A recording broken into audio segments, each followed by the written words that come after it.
दिन तिया का कॉलेज। तिया की बात सुनकर ओझल भी जल्दी से बोली, ओके, मुझे भी तुम्हें कुछ बताना है। और ओझल तिया का हाथ पकड़कर उसे ले जाने लगी। तभी रास्ते में उन्हें अव्यांश मिल गया। उसे देखकर ओझल भड़क गई। तुम दोनों का पेट नहीं भरा कोका की बदनामी करके, तुम और तुम्हारी वो बिच, तुम दोनों की जोड़ी कमाल की है। अव्यांश दांत पीसते हुए बोला, you bloody bitch, how dare you. Tia समझ गई थी कि बात बढ़ने वाली है, तो वो ओझल को शांत करवाते हुए बोली, जाने दे यार, मुझे घर के लिए निकलना है, चल यहाँ से, इट्स इरिटेटिंग, लेट्स गो ओज। तभी अव्यांश की नज़र तिया पर पड़ी। ओझल से बहस के चक्कर में उसका ध्यान उस खूबसूरत लड़की पर गया ही नहीं जो ओझल के साथ थी, पर तिया की आवाज़ वो पहचान गया और उसने देखा कि ये तो तिया है। वो बोला, क्या तुम मुझे वापस इम्प्रेस करना चाहती हो जो अपना मेकओवर करके आई हो? So for your kind information, Sahana is the best, you are so boring, she is amazing. Avyansh की गलतफहमी एक जोरदार किक से दूर हुई। वो कुछ दूर जाकर गिरा। उसके पेट में ये किक तिया ने मारी थी। ये नज़ारा देख के ओझल जितनी हैरान थी उतनी ही खुश भी थी। तिया अव्यांश की जमकर पिटाई करना चाहती थी, पर वो कुछ सोचकर रुक गई। ओझल अव्यांश को एक किक मारकर बोली, तुम इस तरह गिरे हुए अच्छे लग रहे हो। ये कहते हुए ओझल ने फट से अपना फ़ोन निकाला और अव्यांश की इस गिरी हुई हालत में फ़ोटो क्लिक कर ली। तिया उस पर चिल्ला के बोली, मेरी किस्मत इतनी भी ख़राब नहीं है जो तुम्हें इम्प्रेस करूं, और चली गई। और उसके पीछे ओझल। अव्यांश शॉक्ड था। उसे तो ये तिया ही नहीं, कोई और ही लड़की लग रही थी। वो गुस्से में दांत पीसते हुए खुद से बोला, ये तुमने अच्छा नहीं किया, अब देखो मैं तुम्हारे साथ क्या करता हूँ। हॉस्टल में ओझल के रूम में ओझल खुश होकर बोली, वाओ मेरी जान, क्या किक मारा। बाय द वे, तुम 2 हफ्ते से कहाँ थी? तिया डोर बंद करके बोली, बताती हूँ। तिया के बदले तेवर का राज जानने के लिए ओझल बहुत एक्साइटेड थी। तिया उसे सब बताती गई और ओझल की आंखें हैरानी से बड़ी होती चली गई और वो अचानक खुशी से बेड पर उछलने लगी। तिया उसे ऐसा करते देख बोली, ओज, आर यू मैड? ओझल खुश होकर बोली, bestie, you are so lucky. Tiya घबराते हुए बोली, क्या लकी? उन्होंने मुझे बचाया है, डैम इट। ओझल बोली, तो क्या हुआ, कम से कम उस छछूंदर अव्यांश खन्ना से तो अच्छा है, और मैं उन्हें अच्छी तरह से जानती हूँ, वो बहुत अच्छे हैं। ये सुनकर तिया चौंकते हुए बोली, क्या कहा तुमने? तुम उन्हें अच्छी तरह से जानती हो? जब ओझल ने तिया की बात सुनी तो उसे एहसास हुआ कि उसने फॉलो में क्या कह दिया। वो तुरंत बात पलटते हुए बोली, मैंने उनके बारे में बहुत सुना है। मेरे पापा उन्हें जानते हैं। वो उनके लिए बुरे हैं जो उन्हें नुकसान पहुंचाने की कोशिश करते हैं, पर अपने परिवार के लिए वो एक आम इंसान ही हैं और अपने परिवार से बहुत प्यार करते हैं। और जैसा कि तुमने बताया, उन्होंने तुम्हारी जान बचाई है, और तो और उन्होंने तुमसे शादी भी की है। तो यार, मुझे नहीं लगता कि तुम्हें उन्हें 1 करोड़ देने की ज़रूरत होगी। अगर कर्जा ही चुकाना होता तो वो तुमसे शादी नहीं करते। तो just relax, he is not a monster, he is a good person. ओझल अपने मन में बोली, अगर कभी मैं इसे बता देती कि मैं उसकी क्या लगती हूँ, ओ माय गॉड, भाई मुझे जिंदा गाड़ देंगे। अगर उन्हें पता चला कि मैं उनके ही कॉलेज में उन्हें बिना बताए पढ़ रही हूँ। ओझल को डर था कि अश्वथ को उसके बारे में पता ना चल जाए, पर उसको खुशी भी थी कि उसके भाई ने उसकी बेस्ट फ्रेंड से शादी कर ली थी। तिया कुछ सोचते हुए बोली, बात तो तुम सही कह रही हो। सर और उनकी फैमिली दोनों मेरे साथ बहुत अच्छे से बिहेव करते हैं। सर ने मेरी जान भी बचाई और इज्जत भी, और फिर मुझे इतना स्ट्रॉन्ग और कॉन्फिडेंट में भी बना दिया। बस मुझे एक ही चीज़ का डर है, उनके गुस्से का। मैंने सुना है कि उनको बहुत गुस्सा आता है। ओझल उसको समझाते हुए बोली, गुस्सा तो सबको आता है ना, और उन्हें गुस्सा तभी आता है जब कोई उन्हें नाराज़ कर देता है। मुझे पता है तुम भूल कर भी उन्हें कभी नाराज़ नहीं करोगी।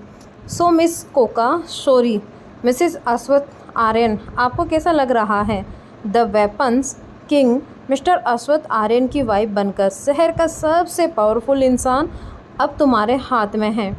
मतलब तुम अपने हबी से कहकर कुछ भी करवा सकती हो। तिया उसकी ये नौटंकी देखकर हैरान रह गई। वो बोली, मुझे कुछ नहीं कराना उनसे। क्या बोली जा रही हैं। तो ओजल उसे चिढ़ाते हुए बोली, और ये तो बताओ कि तुम्हारी फर्स्ट नाइट कैसी रही, बताओ बताओ। तिया ओजल की बेशर्मी देखकर झेंप गई। उसे अश्वथ की याद आ रही थी। उसके गाल शर्म से लाल हो गए। वो बोली, जस्ट सेट अप, ऐसा कुछ नहीं है, वो बस मेरे बॉस हैं, तुम भी ना।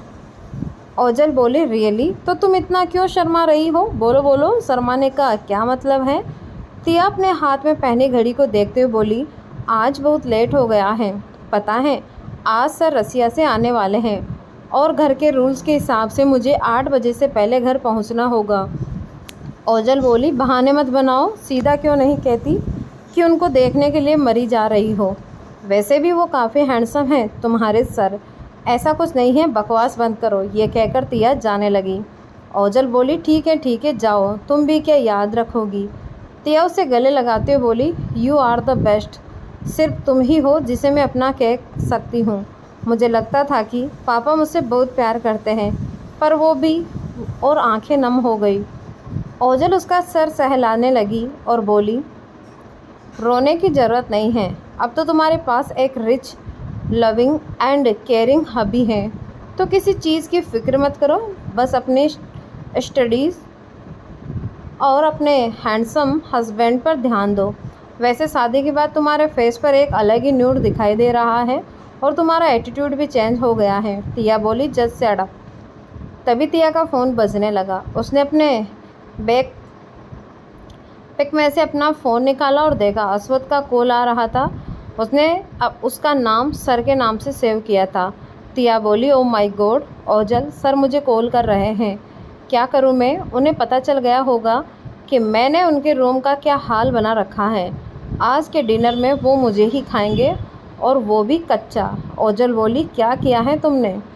तिया ने उसे सारी बात बताई और बोली, क्या करूं बताओ ना।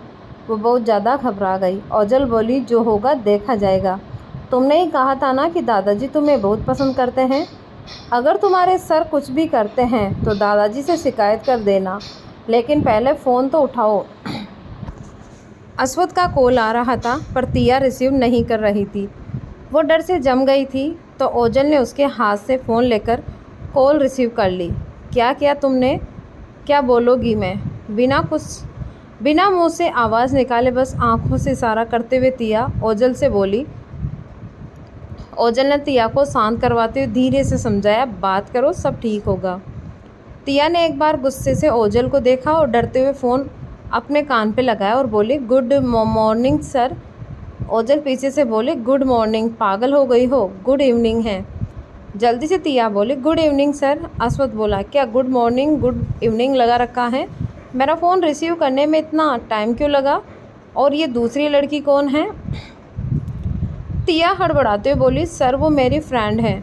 अश्वथ बोला, मैं तुम्हारे कॉलेज के बाहर हूँ, जल्दी आओ, मैं तुम्हें पिक करने आया हूँ। ये सुनकर घबराहट में तिया के हाथ से फ़ोन छूटकर गिरने ही लगा था कि उसने जल्दी से फ़ोन को पकड़ा और हड़बड़ाते हुए बोली, सर आप क्यों आए हैं? मैं घर आ जाऊंगी। अश्वथ बोला, तुम बाहर आओगी या मैं कॉलेज के अंदर जाऊं? तिया घबरा गई और बोली, नहीं सर, मैं आ रही हूं अभी इसी वक्त, और फ़ोन कट गया। ओजल बोली, क्या हुआ? तिया बोली, लगता है मेरी खैर नहीं, वो कॉलेज के बाहर मुझे पिक करने आए हैं, अगर किसी ने मुझे देख लिया तो पता नहीं क्या होगा। ओजल तिया की नादानी पर हंसती हुई बोली, पागल लड़की, शाम के 6 बज रहे हैं, सब लोग घर जा चुके हैं। तिया ने अपनी घड़ी देखी जो ख़राब हो चुकी थी। उसने फ़ोन में देखा और बोली, ठीक है मैं जा रही हूँ, बस तुम दुआ करो कि मैं ज़िंदा बच जाऊँ।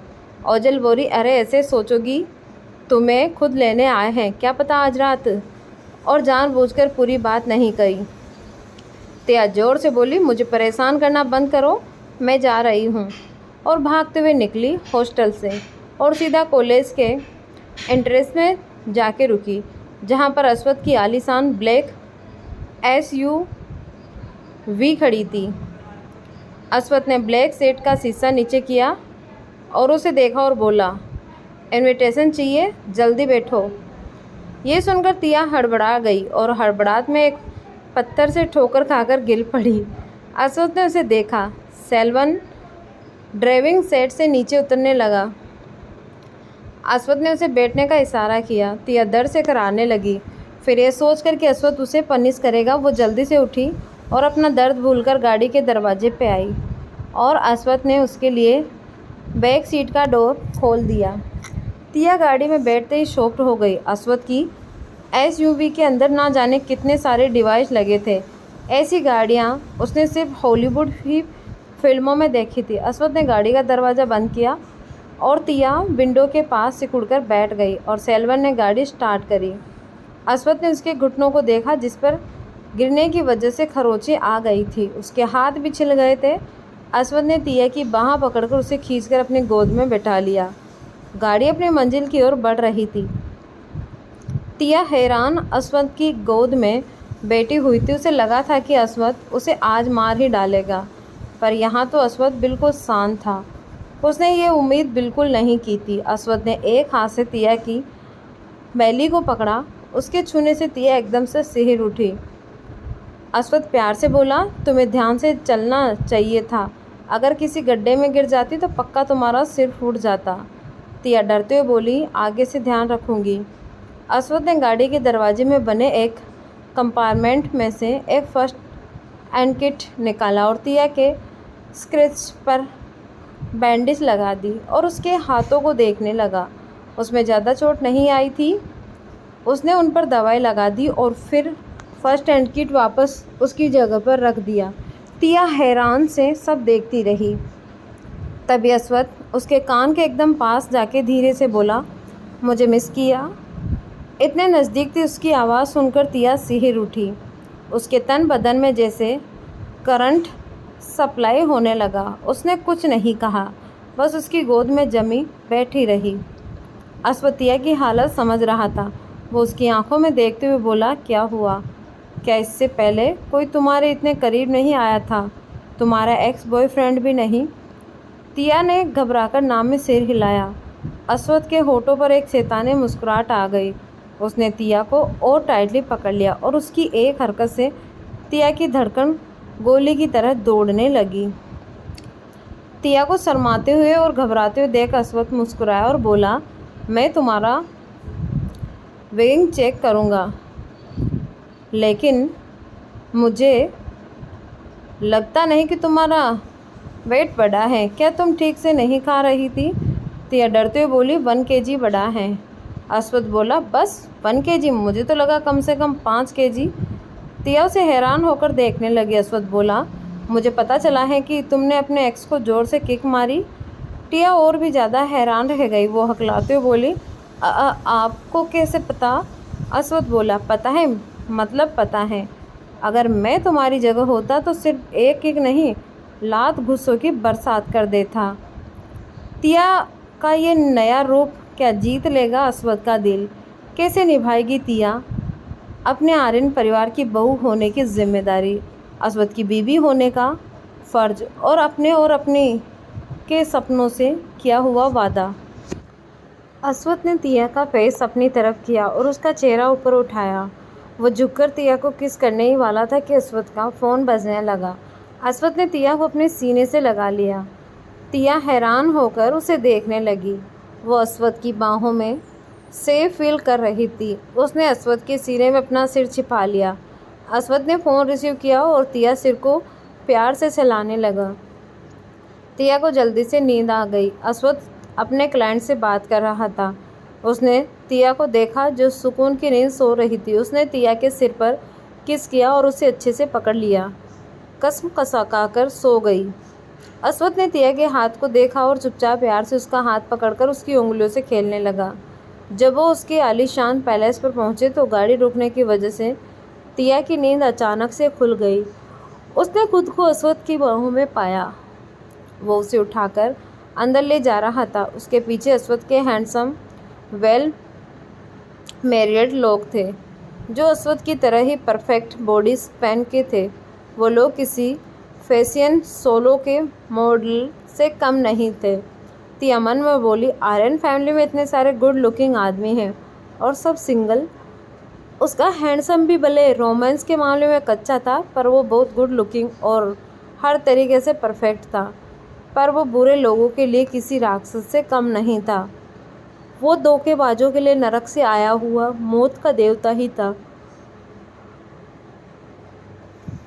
उसके भेस पर हमेशा सीरियसनेस रहती थी, जो अब भी थी। अश्वथ ने तिया को देखा और बोला, नींद पूरी हो गई? तिया झेप गई और अपना सिर उसके सीने में छुपाने लगी। अश्वथ कुछ नहीं बोला और उसे सीधे रूम में ले गया और बाथरूम में ले जाकर बार टब के ऊपर बिठा दिया और बोला, शावर ले लो। तिया ने हाँ में सिर हिलाया। अश्वथ बोला, जल्दी करना, मुझे भी शावर लेना है। तिया धीमी आवाज़ में बोली, आप पहले ले लीजिए। अश्वथ उसे अजीब नज़रों से देखने लगा और बोला, एक काम करते हैं, हम दोनों साथ में ले लेते हैं, इससे टाइम बच जाएगा और हम शावर भी ले लेंगे। और जब तिया ने ये सुना तो वो बस शर्मास से मरने ही वाली थी। वो बाथटब में लुढ़क कर मरने ही वाली थी और वो बाथरूम में लुढ़क गई और ऐसे कर दर्द से कराहने लगी। अश्वथ बिना कोई एक्सप्रेशन के बोला, मैंने ऐसा क्या किया? और उसे उठाकर बिठाया। तिया की पीठ में दर्द हो रहा था। अश्वथ बोला, दिखाओ, मैं देखता हूँ। तिया घबराकर बोली, इट्स ओके, आपको टेंशन लेने की ज़रूरत नहीं है, प्लीज़। अश्वथ उसे अजीब नज़रों से देख लगा और बोला, तुम तो ऐसे कह रही हो जैसे मैंने तुम्हें देखा ही नहीं है। मैं तुम्हें देख चुका हूँ, अब इतना क्यों शर्मा रही हो? तुम्हें ज़िंदगी भर मेरे ही साथ रहना है। भले ही मेरा तुम पर 1 करोड़ का कर्जा है, पर तुम्हें मेरी बीवी बनकर ही रहना है। तो जाहिर सी बात है कि तुम्हें वो सारे काम करने पड़ेंगे जो एक बीवी के होते हैं। तिया सर नीचे किए सारी बातें सुन रही थी। अश्वथ बोला, जल्दी से शावर ले लो, और बाहर चला गया। तिया ने शावर लिया, फिर कपड़े पहनकर बाहर आए। उसने ख्याल आया कि अश्वथ ने रूम की हालत देखकर भी उससे कुछ नहीं कहा। उसने रूम को ध्यान से देखा तो वो हैरान रह गई। वहाँ एक और कपबोर्ड आ गया था, जहाँ पर तिया के सारे टेडी बियर्स तरीके से रखे हुए थे। अश्वथ अपने शर्ट के 4 बटन खोले काम कर रहा था। तिया ने बेड पर देखा, एक बड़ा सा गिफ्ट बॉक्स रखा हुआ था। तिया का जानना चाहती थी कि उसमें क्या है। वो अश्वथ को देखने लगी। वो कुछ बोलेगा। अश्वथ ने उसे देखा और फिर अपनी फाइल्स कॉफ़ी टेबल पर रखने के बहाने चला गया। तिया हैरान होकर उसे देखने लगी। तिया चुपचाप जाकर बेड पर देखने लगी और बेड पर बैठ गई। उसे उस गिफ्ट बॉक्स को खोलने लगी। वो देखना चाहती थी कि उसमें क्या है। अश्वथ नहाकर टॉवल से अपने बालों को सुखाते हुए बाहर आया और क्लोज पर जाकर बैठ गया। तिया जल्दी से उसके पास आ गई और उसने टॉवल लेके उसके बाल सुखाने लगी। अश्वथ ने ये डाउट भी तिया को दे दिया था। अश्वथ तिया को ध्यान से देख रहा था। वो मन में से बोला, छोटी गिलेरी, तुम बिल्कुल अपनी माँ पर गए हो। तुम्हारी माँ भी बिल्कुल तुम्हारी जितनी खूबसूरत थी। उनकी वजह ही बेवकूफ़ भी हो। अगर मैं तुम्हें ढूंढ नहीं निकालता तो पता नहीं तुम क्या बेवकूफ़ी कर बैठती। तिया ने अश्वथ को देखा तो कुछ चोर नज़रों से देखकर महसूस किया और वो बोली, सर हो गया। अश्वथ ने उसका हाथ पकड़कर उसे अपनी गोद में खींच लिया और उसे अच्छे से पकड़कर बोला, क्या तुम्हें नहीं पता कि एक अच्छी वाइफ को अपने हस्बैंड को। तभी अश्वथ का फ़ोन बजने लगा। अश्वथ ने फ़ोन पकड़ा और स्क्रीन पर अपने चाचा का नाम फ्लैश हो रहा था। देखा तो फ़ोन रिसीव करके बोला, हेलो चाचू। यसीन आर्यन की आवाज़ आई। अच्छा खरबूदार। चुपके से आर्यन, शादी कर ली और हमें बताना भी नहीं समझा। क्या मैं तुम्हारी बीवी को भी मार डालूँगा? अश्वथ बोला, चाचू वो मिल गई हैं और वही हैं। यतीश बोले, मतलब तुमने उसी से शादी की है? वाह, आखिर तुमने उसे ढूंढ ही निकाला। तुम्हें पता है ना उसकी माँ ने सालों पहले तुम पर कितना बड़ा एहसान किया था। अश्वथ बोला, मुझे पता है, आप चिंता मत करिए और इंडिया आने का फ़ैसला मत लीजिए। कुछ दिनों बाद मैं खुद डेट फिक्स कर दूंगा, फिर पब्लिक अनाउंसमेंट भी कर दूंगा। यतीश बोले ठीक है, फिर हम सब तुम्हारी शादी का रिसेप्शन रखेंगे, उसका ख्याल रखना। अश्वत्थ बोला हाँ और फ़ोन रख दिया। तिया को कुछ समझ नहीं आ रहा था कि अश्वत्थ किससे बात कर रहा था और किससे बात कर रहा है। अश्वत्थ ने उसे देखा और बोला छोटी गिलहरी, तुमने मुझे बताया नहीं, तुम्हें खिलौने बहुत पसंद है, इतने पसंद है कि मेरी गैर मौजूदगी में भी तुमने मेरे कमरे में खिलौनों की दुकान लगा रखी थी। तिया हकलाते हुए बोले सॉरी सर, मैं, और चुप हो गई। अश्वत्थ बोला मुझे पहले बता दिया होता, मैं तुम्हारे अच्छे अच्छे टेडी बियर रखवा कर रख देता। पर तियाना हैरान उसे देखने लगी। अश्वत्थ उसकी नाक पर अपनी उंगली से टच करते हुए बोला मुझे अच्छे से पता है तुम्हारा बचपन कैसे गुजरा है, जैसे तुम्हारा दिल करे वैसे इस घर को सजाओ। तिया बहुत खुश थी। अश्वत्थ ने उसे प्यार से देखा और कहा कॉलेज में अगर कुछ भी गलत होता है तुम्हारे साथ, तो कुछ भी बात होती है तुम्हारे साथ तो मुझे बताओगी, समझी? और तुम्हें पार्ट टाइम जॉब करने की ज़रूरत नहीं है, अब तुम मेरी बीवी हो। तिया ये सुनकर थोड़ा नाराज़ हो गई। वो डरते हुए बोली मैं अपनी पार्ट टाइम जॉब नहीं छोड़ सकती। अश्वत्थ की आंखें चढ़ते हुए बोली क्यों नहीं छोड़ सकती? तिया बोली मेरा गुजारा उसी से होता है और मैं किसी पर डिपेंड रहना नहीं चाहती। अश्वत्थ बोला ठीक है, जब तुम अपने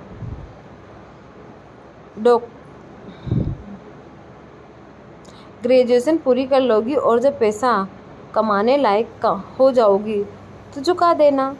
तिया उसे अजीब नज़रों से देखने लगी, जैसे अश्वत्थ उसकी जान मांग रहा हो। अन्या उसे समझाते हुए बोला दादाजी ने को बिल्कुल अच्छा नहीं लगेगा और इस घर के रूल्स के हिसाब से 8 बजे से पहले सब लोग घर में मौजूद होते हैं।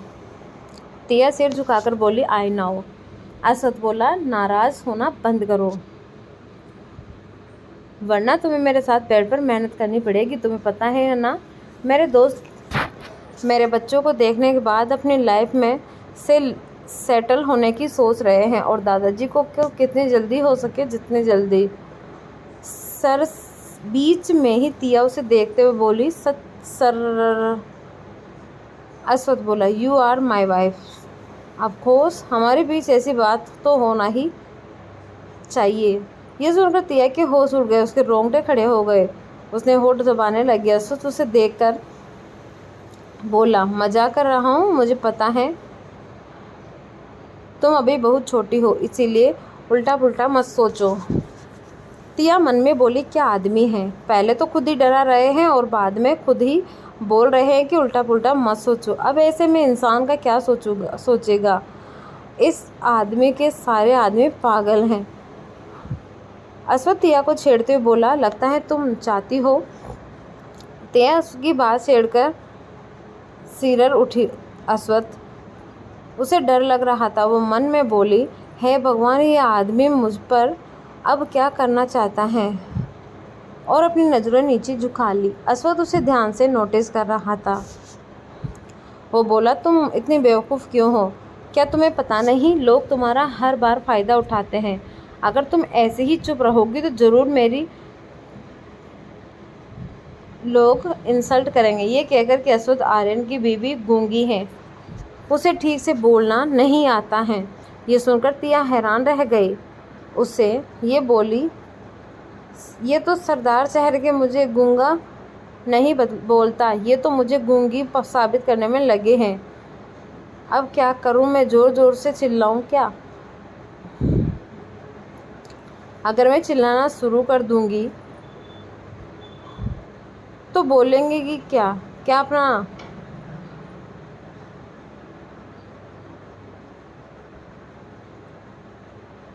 तुम इतना चिल्ला क्यों रहे हो? अब मैं करूँ तो करूँ क्या? खुद ही इतने सारे रूल्स फॉलो करने के लिए बोलते हैं और अब मैं बकबक भी करूँ।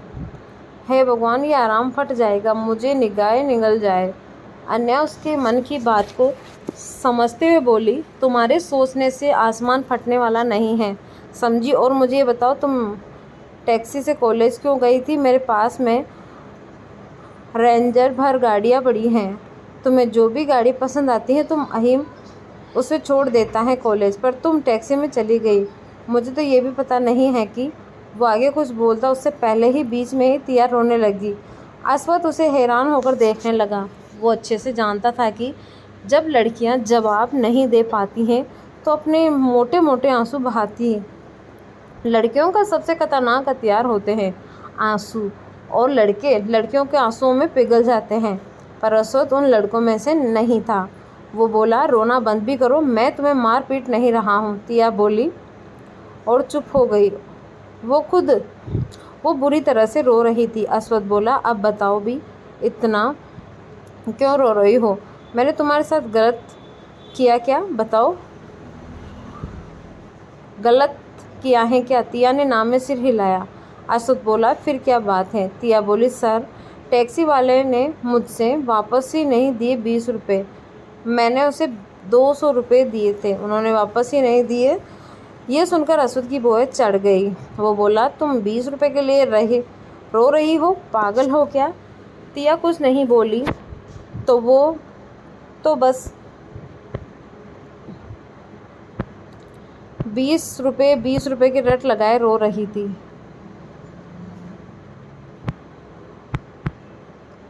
अस्वथ मन में बोला, इस लड़की के दिमाग की वार्निंग बिल्कुल मेरे मन चले भाई की तरह है। 20 रुपये के लिए कौन रोता है?